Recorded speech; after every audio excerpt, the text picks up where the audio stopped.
नमस्कार, आप देख रहे हैं प्राइम टाइम। मैं हूं सुशील बहुगुणा। हेट स्पीच यानी नफरती भाषणों ने देश का माहौल खराब कर दिया है और घृणा का माहौल देश पर हावी हो गया है। यह टिप्पणी आज सुप्रीम कोर्ट की 2 जजों की बेंच ने की। Justice KM. जोसेफ और जस्टिस ऋषिकेश रॉय की बेंच ने कहा कि हेट स्पीच देने वालों के खिलाफ तत्काल कार्रवाई की जरूरत है और धर्म की परवाह किए बगैर कार्रवाई की जानी चाहिए। सुप्रीम कोर्ट ने पहले भी इस तरह की सख्त टिप्पणियां की हैं, दिशा निर्देश भी दिए हैं। आज कोर्ट ने कहा कि नफरती भाषणों के मामले में पुलिस को किसी की शिकायत का इंतजार करने की जरूरत नहीं है। शिकायत न भी हो तो भी वो ऐसे मामलों में स्वतः संज्ञान लेकर कार्रवाई करे और अगर ऐसे मामलों में लापरवाही हुई तो जिम्मेदार अफसरों पर अवमानना की कार्रवाई होगी। आशीष भार्गव की रिपोर्ट। जहां जहां ये आपको दिखाई दे, मैं कहता हूं अगर इनका दिमाग ठीक करना है, इनकी तबीयत ठीक करनी है तो एक ही इलाज है, वो है संपूर्ण बहिष्कार। आप इस बात से सहमत हो? हाथ खड़ा करके बोलो सहमत हो। बीजेपी सांसद परवेश वर्मा के इस भाषण की गूंज शुक्रवार को सुप्रीम कोर्ट में भी सुनाई पड़ी। इसके बाद नाराज सुप्रीम कोर्ट ने सरकारों और पुलिस को आड़े हाथों लिया। सुप्रीम कोर्ट ने कहा कि 21वीं सदी में ये क्या हो रहा है, धर्म के नाम पर हम कहां पहुंच गए हैं, हमने ईश्वर को कितना छोटा बना दिया, नफरत का माहौल देश पर हावी हो रहा है, दिए गए बयान विचलित करने वाले हैं, ऐसे बयानों को बर्दाश्त नहीं किया जा सकता, धर्म की परवाह किए बिना कार्रवाई की जानी चाहिए, पुलिस बिना शिकायत के ही स्वतः संज्ञान लेकर कार्रवाई करे वरना अफसरों पर अवमानना की कार्रवाई होगी।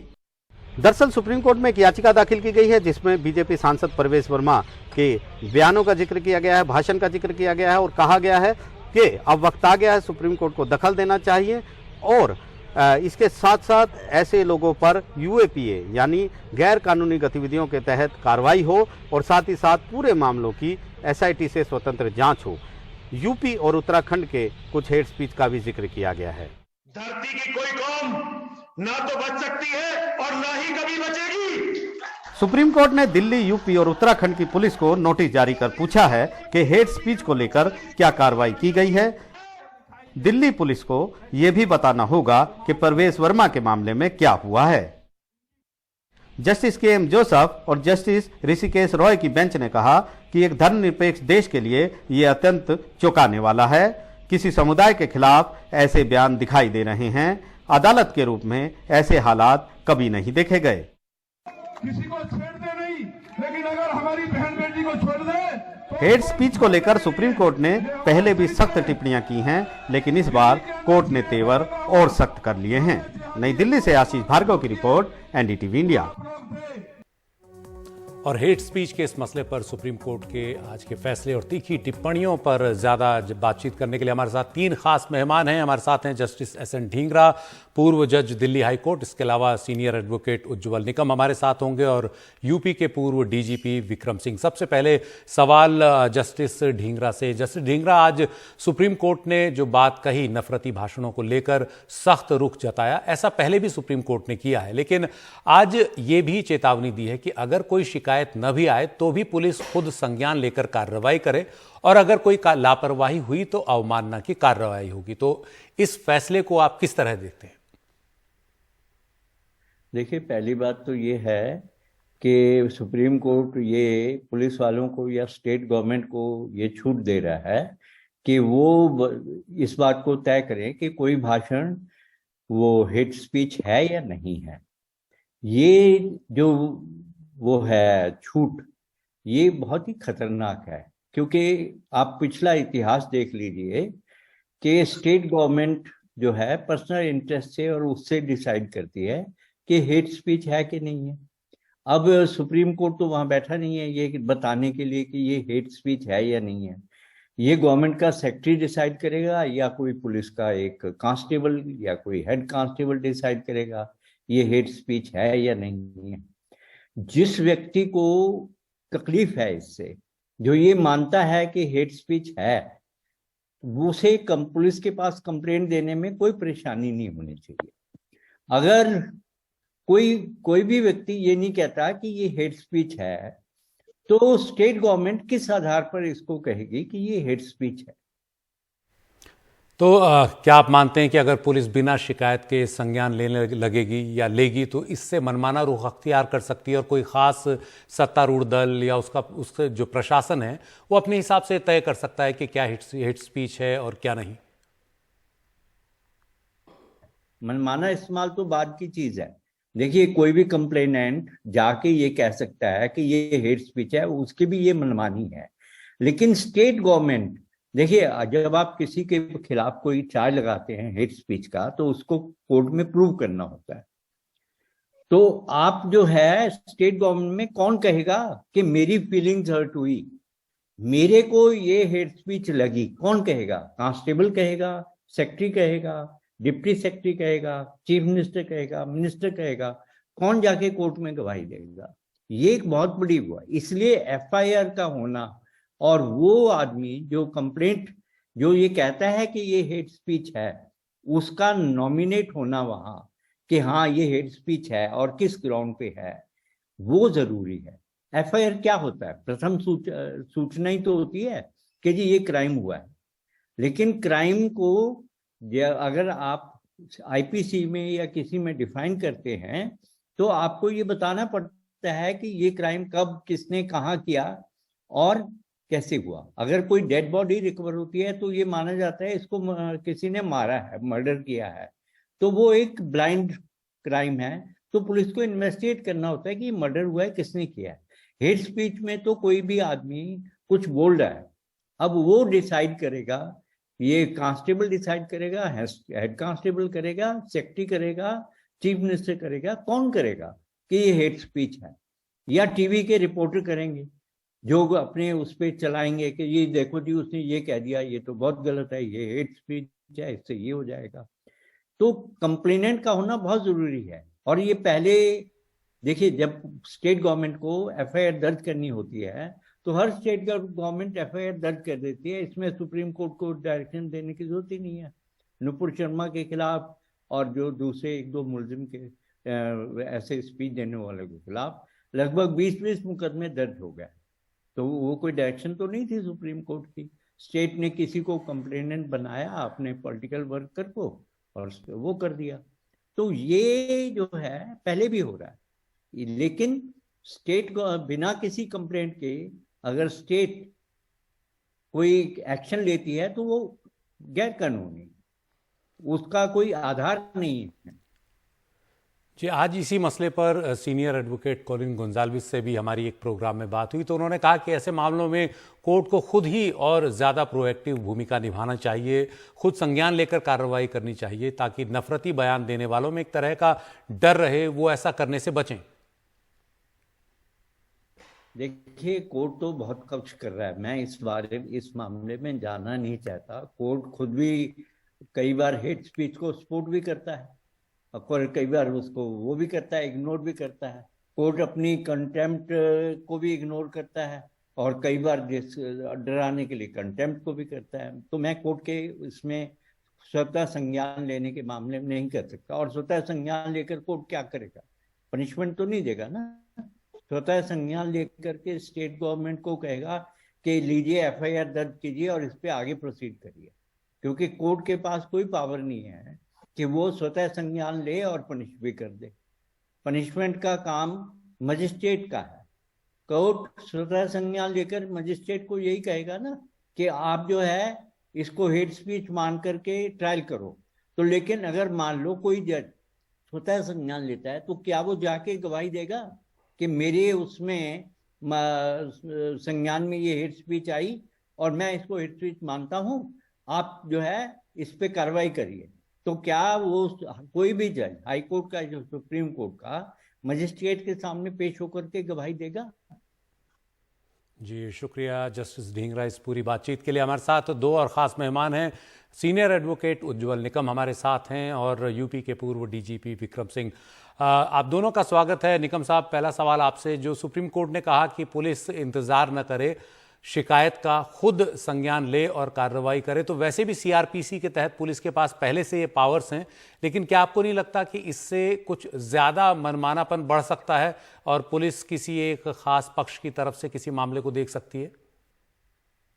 अगर पुलिस अगर वैसी बिहेव करती है तो मुझे लगता है कि हमारे संविधान का ढांचा बहुत क्लियर है। कोर्ट उसका कॉग्निजेंस ले सकते हैं, और जिसकी भी शिकायत हो कि पुलिस ने थोड़ी जाप्ती की है, पुलिस ने थोड़ी पार्शियलिटी दिखाई है, तो मुझे लगता है कि कोर्ट उसके बारे में बहुत सीरियस कॉग्निजेंस।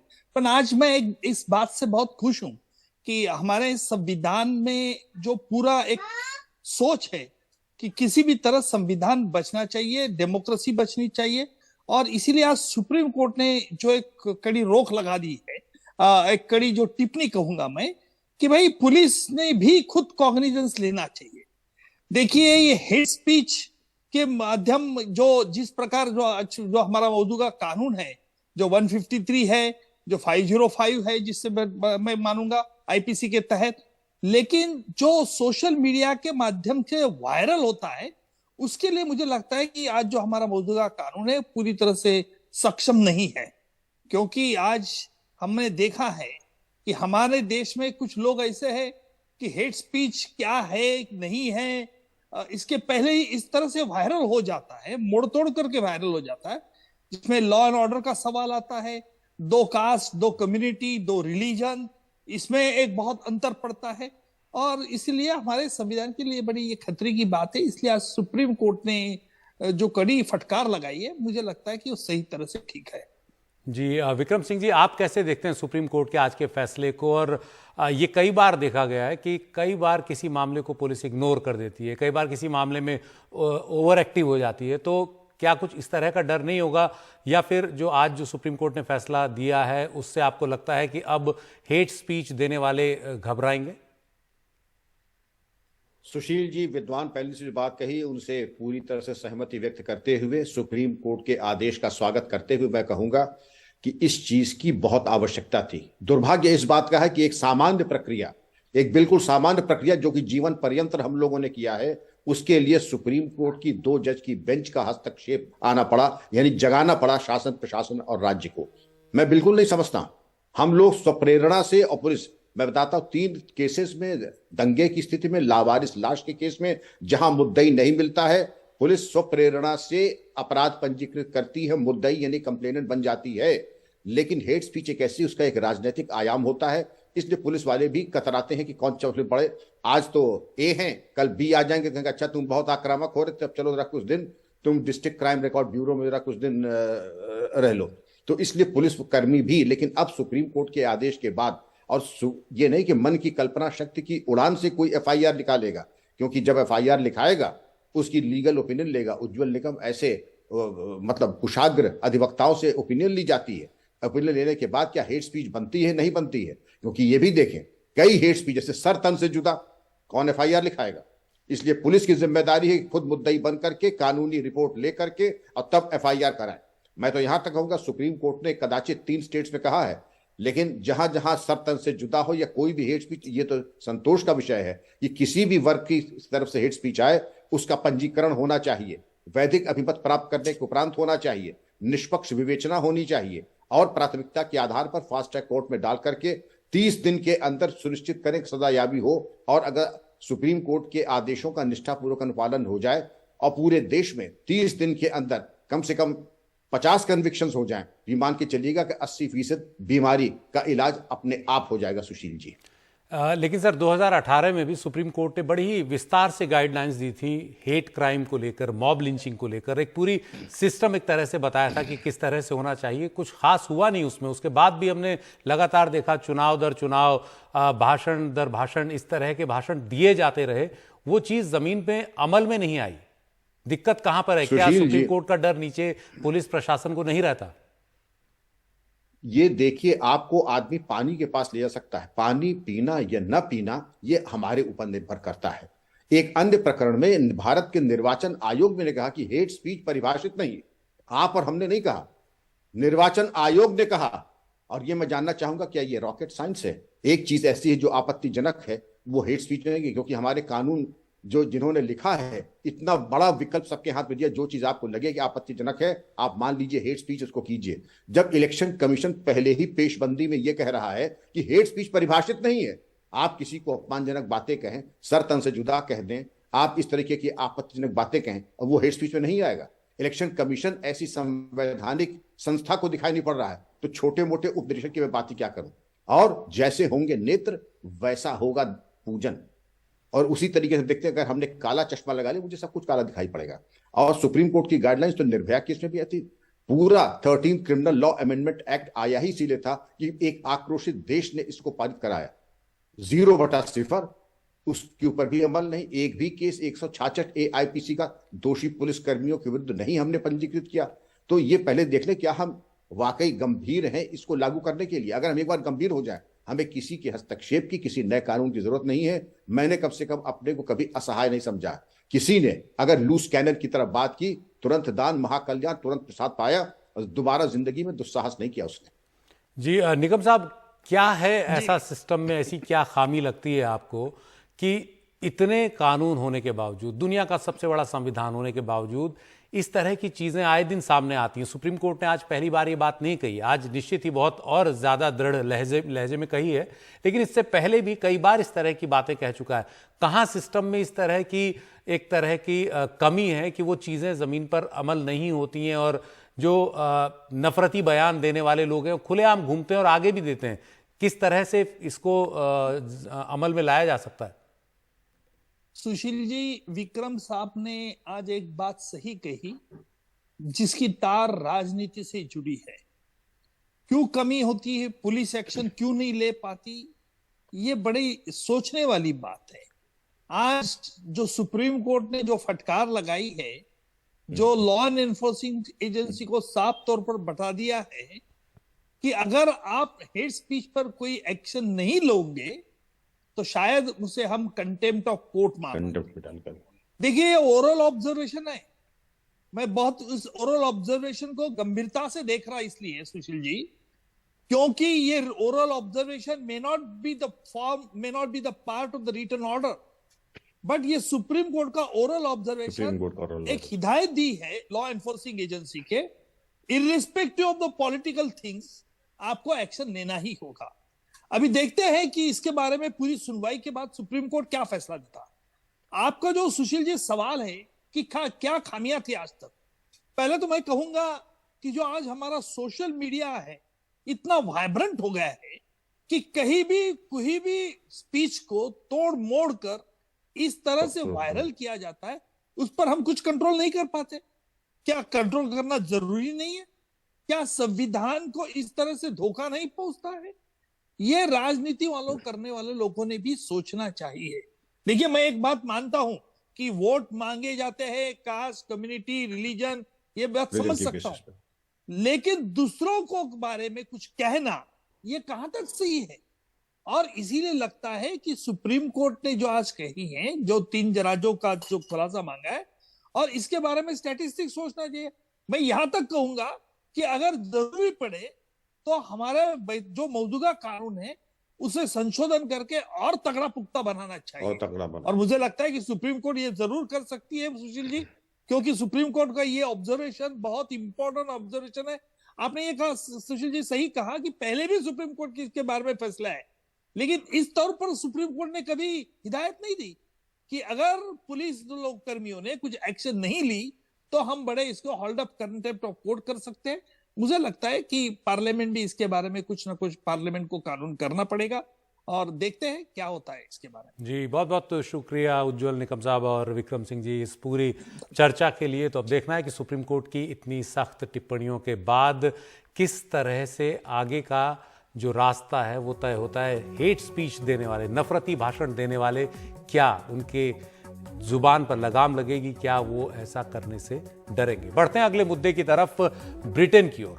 ब्रिटेन पिछले 6 साल में 5वां प्रधानमंत्री ढूंढ रहा है। अपनी आर्थिक नीतियों से ब्रिटेन को एक नए संकट में धकेल चुकी ब्रिटेन की प्रधानमंत्री लिज ट्रस को सत्ता में आने के 45 दिन के अंदर ही इस्तीफे का ऐलान करना पड़ा। इस तरह ब्रिटेन के इतिहास में सबसे कम समय तक प्रधानमंत्री रहने का रिकॉर्ड अब उनके नाम बन गया है। अब सबकी निगाहें इस बात पर हैं कि अगला प्रधानमंत्री कौन होगा। एक बार फिर सत्तारूढ़ कंजर्वेटिव पार्टी के पुराने दावेदार सामने आ गए हैं। दिलचस्प यह है कि 3 महीने पहले ही प्रधानमंत्री पद से इस्तीफा देने वाले बोरिस जॉनसन भी इस दौड़ में काफी आगे बताए जा रहे हैं। इसके अलावा लिज ट्रस के साथ प्रधानमंत्री की दौड़ में पिछड़े भारतीय मूल के ऋषि सुनाक भी फिर से प्रधानमंत्री के दावेदारों में शामिल हैं। नामांकन की प्रक्रिया शुरू हो चुकी है। कुल मिलाकर ब्रिटेन की राजनीति फिर काफी दिलचस्प हो गई है। Given the situation, स्थिति के आधार पर मैं वो जनादेश नहीं दे सकी जिसके लिए कंजर्वेटिव पार्टी ने मुझे चुना था। इसलिए मैंने महामहिम से बात की है और उन्हें सूचित किया है कि मैं कंजर्वेटिव पार्टी के नेता के पद से इस्तीफा दे रही हूँ। leader of the Conservative Party. महज 45 दिन में लिज ट्रस के प्रधानमंत्री पद से इस्तीफे के साथ ही ब्रिटेन की कंजर्वेटिव पार्टी के अंदर अगला पीएम बनने के लिए रेस शुरू हो गई है। भारतीय मूल के ऋषि सुनक को इस बार फिर इस पद के लिए गंभीर उम्मीदवार माना जा रहा है।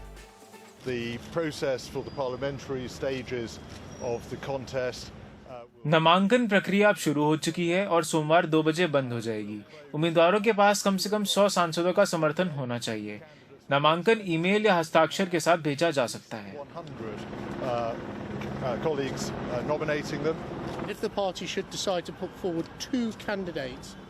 अगर पार्टी 2 उम्मीदवार चुनती है तो पार्टी सदस्य ऑनलाइन वोटिंग कर अगला नेता चुनेंगे।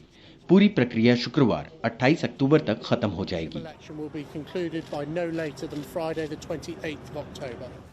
ऋषि सुनक के पास अभी भी 137 सांसदों का समर्थन माना जा रहा है, लेकिन कुछ और भी अहम उम्मीदवार हैं, जैसे बोरिस जॉनसन, जिनके बारे में कहा जा रहा है कि जनता ने असल में उन्हीं को चुना था। पेनी मॉर्डेंट, लोकप्रिय पूर्व रक्षा मंत्री, लेकिन पिछली रेस में काफी समर्थन न होने के कारण बाहर हो गई थीं। बेन वॉलिस भी रेस में हो सकते हैं और बुधवार को इस्तीफा देने वाली पूर्व गृह मंत्री सुएला ब्रेवरमैन भी। इस बीच विपक्ष आम चुनाव कराने की मांग कर रहा है, लेकिन कंजर्वेटिव पार्टी के पास बहुमत है और चुनाव 2025 में तय हैं। ब्रेक्सिट के बाद अर्थव्यवस्था को संभालना बड़ी चुनौती है और इसके लिए इस बार शायद कंजर्वेटिव पार्टी के पास राजनीतिक स्थिरता लाने का ये आखिरी मौका हो। दिल्ली से कादम्बिनी शर्मा, एनडीटीवी इंडिया। और ब्रिटेन की इस दिलचस्प राजनीति पर बात करने के लिए हमारे साथ हैं वरिष्ठ पत्रकार विजय राणा। राणा साहब, आपका स्वागत है। ब्रिटेन की राजनीति को काफ़ी ज़्यादा एक तरह से स्थिर टाइप राजनीति माना जाता था। इतनी उथल पुथल ब्रिटेन की राजनीति में नहीं होती थी, लेकिन ख़ासतौर पर जब से ब्रेक्सिट हुआ है उसके बाद से, तो ब्रेक्सिट के बाद से तो लगता है एक नई किस्म की राजनीति में ब्रिटेन उतर गया है और इतनी तेज़ी से प्रधानमंत्री बदल रहे हैं कि पिछले 6 साल में 5वां प्रधानमंत्री ढूंढना पड़ रहा है। क्या हो रहा है ब्रिटेन की राजनीति में और अब लिज ट्रस के बाद किस पर निगाह है, कौन बन सकता है अगला प्रधानमंत्री? देखिए, ब्रिटेन एक बहुत ही संकट की स्थिति से गुजर रहा है। कोविड की वजह से और यूक्रेन युद्ध की वजह से ब्रिटेन की अर्थव्यवस्था बहुत बुरे हाल में है और यहाँ लोगों में भारी फ्रस्ट्रेशन है। बहुत लोग निराश हैं कि किस तरह से ये राजनीति चल रही है और कई लोग तो मजाक में कहते हैं, जैसे कि हम भारत में कहते हैं कि तू चल मैं आया, इस तरह से प्रधानमंत्री यहाँ पर बन रहे हैं। और यहाँ एक मजाक चल रहा है कि 10 डाउनिंग स्ट्रीट पर एक रिवॉल्विंग डोर लगा दिया गया है कि एक प्रधानमंत्री अंदर जाएगा और वो तुरंत बाहर आएगा, उसके बाद फिर दूसरा जाएगा। तो कुल मिला के पहली बात तो यह है कि पब्लिक फ्रस्ट्रेशन पीक पर है, लोगों के आर्थिक मुश्किलें, आर्थिक कठिनाइयां पीक पर है, महंगाई की दर बुरी तरह से बढ़ रही है तेजी के साथ, मॉर्गेज रेट्स करीब 2-2.5 गुने हो चुके हैं। तो यहाँ लोग बहुत निराश हैं और ऐसे में कंजर्वेटिव पार्टी अपने कहना चाहिए उसके अंदर कोई एकता नहीं है। अब जब से ये जो क्या कहते हैं, बोरिस जॉनसन का जब नाम उछला है, आपको याद होगा कोई कुल 45 दिन के बाद इनको इस्तीफा देना पड़ा है और उससे पहले वही प्रधानमंत्री थे और उनको बड़े डिस्ग्रेसफुल ढंग से निकाला गया था। उनके मंत्रियों ने इस्तीफा दे दिया था। अभी भी पार्लियामेंट्री इंक्वायरी उनके ऊपर चल रही है, जिसे वो पार्टी गेट कहते थे, कि कोविड के दौरान जब सारा देश अपने घरों में बंद था, वो 10 डाउनिंग स्ट्रीट में शराब की पार्टियां कर रहे होते थे और इसको लेकर उन पर जुर्माना भी हो रहा है। तो अब वही बोरिस जॉनसन एक बार फिर दावा कर रहे हैं कि उनको दोबारा प्रधानमंत्री बनना चाहिए। और मजेदार बात यह है कि ब्रिटेन की कैबिनेट के 3 वरिष्ठ मंत्री साइमन क्लार्क, जैकब रीस-मॉग और बेन वॉलिस जो रक्षा मंत्री हैं, वो उनका समर्थन कर रहे हैं। और अब से कुछ ही क्षण पहले, कुछ 10 मिनट पहले कि यहाँ पब्लिक ओपिनियन पोल आया है जिसमें कहा गया है कि 52% देश की जनता ये नहीं चाहती कि बोरिस जॉनसन एक बार फिर ब्रिटेन के प्रधानमंत्री बने। और जो दूसरा उम्मीदवार मैदान में है वो भारतीय मूल के ऋषि सुनक है। उनकी खासी प्रतिष्ठा है, कोविड के दौरान उन्होंने ब्रिटेन की अर्थव्यवस्था को बहुत अच्छे ढंग से संभाला था। उनकी टैलेंट की, उनकी काबिलियत के बारे में कोई संदेह नहीं है, लेकिन उनकी सबसे बड़ी मुश्किल, और मैं भारतीय होने के नाते यह कह सकता हूं, उनकी सबसे बड़ी मुश्किल है कि वो मूलतः ब्रिटेन के गोरे निवासी नहीं है, वो भारतीय मूल के हैं। और इस वजह से ये सही है कि आज जो अधिकांश एमपी हैं अभी भी उनके साथ हैं, लगभग 137 के 140 सांसदों का समर्थन उनके पास है। लेकिन अब से 1 घंटे पहले एक घटना हुई, पेनी मॉर्डन ने घोषित कर दिया है कि वो भी प्रधानमंत्री के उम्मीदवार हैं। और मुझे लग ये रहा है कि अंततः होगा क्या कि जब ऋषि सुनक को आगे बढ़ता हुआ देखा जाएगा, तब बोरिस जॉनसन के समर्थक सांसद और पेनी मॉर्डन के समर्थक सांसद मिल जाएंगे और एक बार फिर हो सकता है कि ऋषि सुनक को सत्ता की दौड़ से बाहर होना पड़ेगा। भले ही अधिकांश एमपी उनके साथ हो, भले ही देश की अधिकांश जनता उनके साथ हो। तो एक बड़ी दुखद स्थिति से ब्रिटेन गुजर रहा है और बड़ी एक कहना चाहिए कि कुंठाग्रस्त स्थिति से देश गुजर रहा है।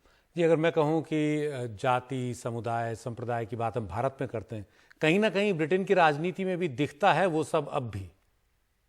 देखिए, ब्रिटेन का काम करने का तरीका बहुत अलग है। यहाँ पे लोग बोलते नहीं है, कहते नहीं है, लेकिन ये बात तय थी कि पिछले बार भी करीब करीब 12 बार टेलीविजन पर डिबेट हुई थी और हर डिबेट के बाद ऋषि सुनक का पलड़ा भारी था। देश की जनता उनके साथ थी, लेकिन वो लोग जो करीब 1,72,000 कंजर्वेटिव पार्टी के जो सदस्य थे, उनको किसी तरह से वो नहीं लुभा पाया। और तब भी यही हुआ था कि जो पेनी मॉर्डन के जो समर्थक थे, उन्होंने फिर अंततः घोषणा कर दी लिज ट्रस के समर्थन की, और कुल मिलाकर के 80,000 लोगों ने, कंजर्वेटिव पार्टी के जो सदस्य थे, उन्होंने लिज ट्रस को वोट दिया और ऋषि सुनक के हिस्से में 60,000 वोट आया। इस तरह से वो सत्ता की दौड़ से बाहर हो गए। तो फिर एक बार कहना चाहिए इतिहास बहुत जल्दी से दोहरा रहा है।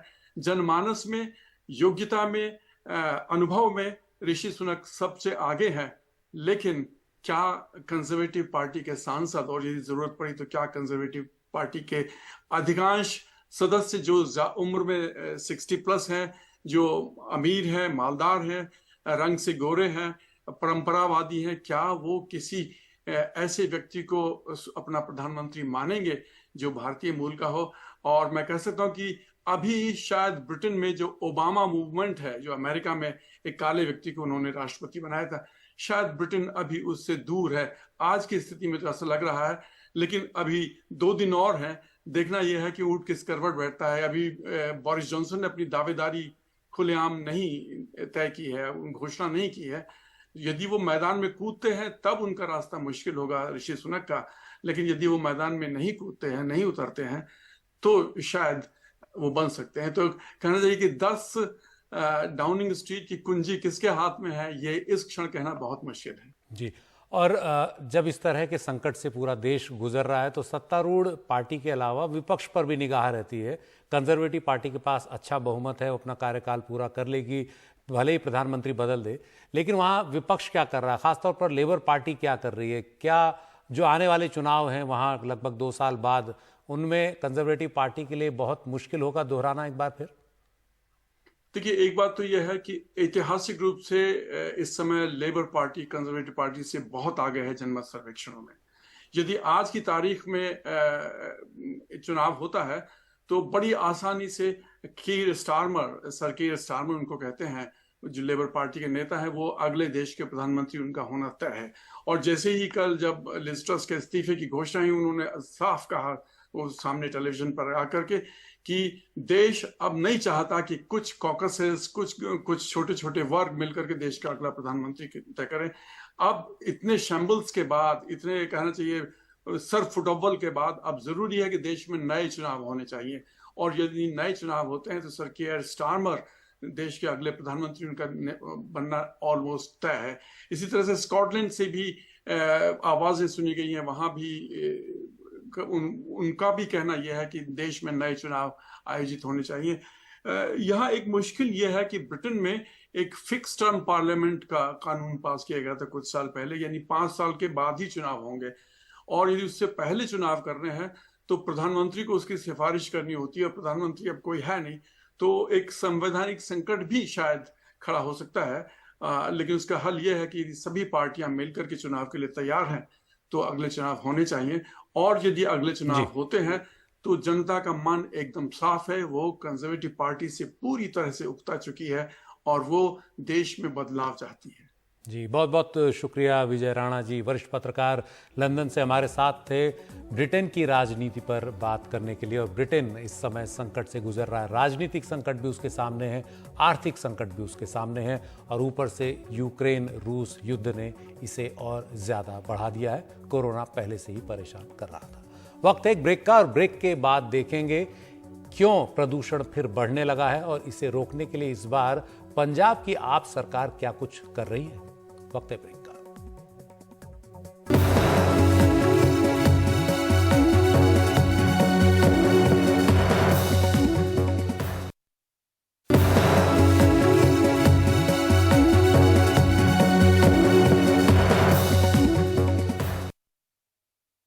अक्टूबर का महीना अब आधे से ज़्यादा बीत चुका है, नवंबर आने वाला, और एक बार फिर हर साल की तरह इस समय दिल्ली और एनसीआर के इलाके में प्रदूषण बढ़ने लगा है। इसके पीछे एक बड़ी वजह है खेतों में किसानों द्वारा पराली का जलाया जाना। पहले दिल्ली के मुख्यमंत्री अरविंद केजरीवाल इसके लिए पंजाब को जिम्मेदार बताते थे, लेकिन अब पंजाब में भी उनकी ही सरकार है। ऐसे में उनकी जिम्मेदारी और भी बढ़ गई है। पंजाब में कई जगहों पर अब भी पराली जलाई जा रही है। तो इस समस्या से निपटने के लिए वहां की भगवंत मान सरकार इस बार क्या कर रही है, हमारे सहयोगी सौरभ शुक्ला की ये ग्राउंड रिपोर्ट।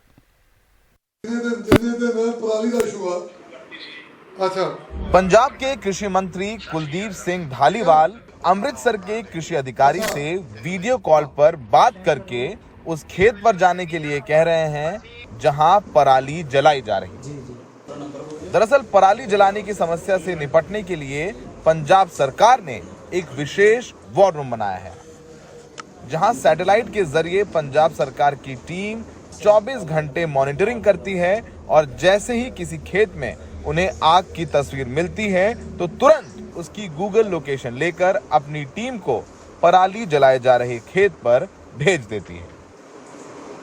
इसका काम जो है कि सबसे पहले हमें पता चल जाता है कि आग कहाँ लगी है।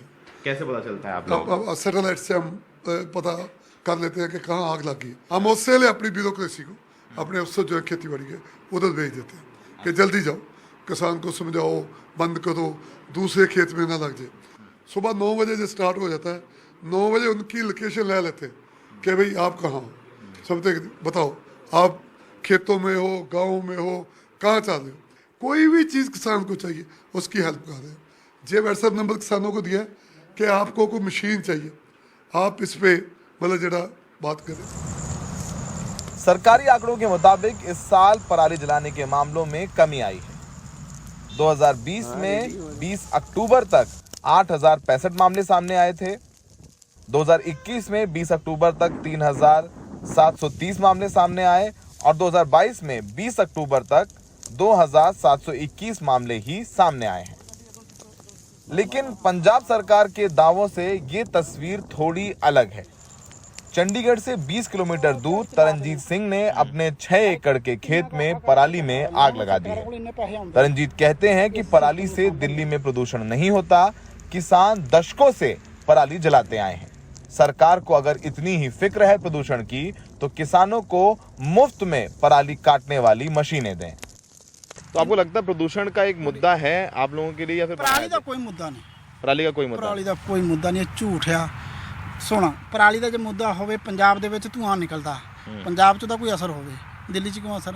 यानी पंजाब में असर नहीं हो, दिल्ली में क्यों असर हो रहा है, आप ये कह रहे हैं? ਗੱਲ ਇਹ ਤਾਂ ਕਿਹਨੇ ਪਤਾ ਕੀ ਆ, ਉਹਨੂੰ ਕੋ ਗ੍ਰੀਨ ਟਿਊਬ ਵੱਲ ਖਿੱਚ ਲਿਆ, ਕੇਜਰੀਵਾਲ ਨੇ ਫਟਾਫਟ ਲਿਖ ਕੇ ਦੇਤਾ ਜੀ ਇਹ ਸਾਡਾ ਨਹੀਂ ਹੈਗਾ, ਤਾਂ ਪੰਜਾਬ ਤੋਂ ਧੂਆਂ ਆਉਂਦਾ। ਧੂਆਂ ਕਿੰਨੇ ਦਿਨ? 20 ਦਿਨ ਨਹੀਂ ਹੁੰਦਾ। ਹੁਣ ਤੁਸੀਂ ਇਹ ਦੱਸੋ ਵੀ 365 ਚੋਂ 20 ਦਿਨ ਕੱਢ ਦੋ, ਬਾਕੀ ਦਿਨ ਕੀ ਦਿੱਲੀ 'ਚ ਪ੍ਰਦੂਸ਼ਣ नहीं ਹੁੰਦਾ?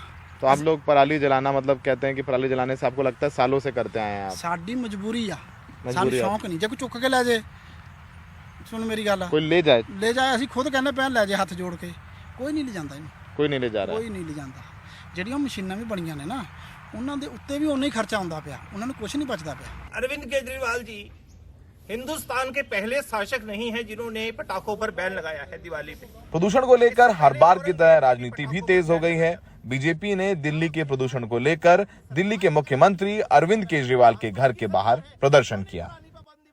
दिवाली के वक्त ये खींचतान ज़्यादा बढ़ जाती है क्योंकि पिछले कुछ सालों से दिल्ली और आसपास के इलाकों में पटाखे जलाने पर रोक हो जाती है, तो तलवारें खिंच जाती हैं। बीजेपी कहती है ये हिंदुओं का अपमान है, तो अरविंद केजरीवाल कहते हैं कि सांस सबकी महत्वपूर्ण हो, चाहे वो हिंदू की हो चाहे वो मुसलमान की हो। दिवाली मनाएं, दिए जलाएं, दिवाली पूजा करें, लेकिन पटाखे ना जलाएं क्योंकि ये बुजुर्गों के लिए भी हानिकारक है, बच्चों के लिए और सेहत के साथ खिलवाड़ है। फिलहाल इस बार पराली जलाने के मामलों में कमी आई है, पर सच्चाई ये है कि पराली फिर भी जलाई जा रही है। तस्वीरें आपके सामने हैं और आगे आने वाले दिनों में हवा का दबाव कम हुआ तो दिल्ली की हालत और ख़राब होगी। कोशिश यही करनी चाहिए कि एक दूसरे पर आरोप प्रत्यारोप लगाने के बजाय पंजाब, हरियाणा और उत्तर प्रदेश की सरकारों को मिलकर काम करना चाहिए। स्थिति पिछले साल से बेहतर है, आगे और बेहतर करना चाहिए। राजनीति इंतजार कर सकती है, राजनीति हमारी सांसों से बढ़कर नहीं है। मोहाली में सहयोगी अशोक महाले के साथ सौरभ शुक्ला, NDTV।